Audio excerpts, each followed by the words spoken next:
નમસ્તે, મારું નામ ડૉક્ટર જયદીપ માંગરોલિયા છે. હું ન્યુરોલોજીસ્ટ છું. આજે હું ઓફિસ વર્ક કરવાવાળા લોકોને અથવા તો બેઠાડું જીવન જીવવાવાળા લોકોને થોડી સૂચના આપવા માંગુ છું. જે લોકોને કન્ટિન્યુઅસ બેસવાનું વર્ક રહેતું હોય છે અથવા તો કોમ્પ્યુટર ઉપર વર્ક કરવાનું રહેતું હોય છે, તેમને કોમનલી ગરદનમાં અને કમરમાં દુખાવા રહેતા હોય છે.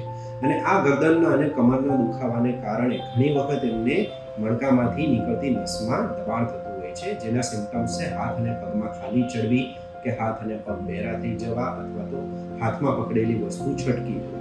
જ્યારે પણ આ ટાઈપના પ્રોબ્લેમ્સ જોવા મળે ત્યારે તમારે તમારા ગરદનનું અથવા તો કમરનું પોસ્ચર સુધારવું જોઈએ. કન્ટિન્યુઅસ બેસવા સમયે ગરદન અને બેકને એકની એક પોઝિશનમાં 15-20 મિનિટથી વધારે ના રાખવી જોઈએ.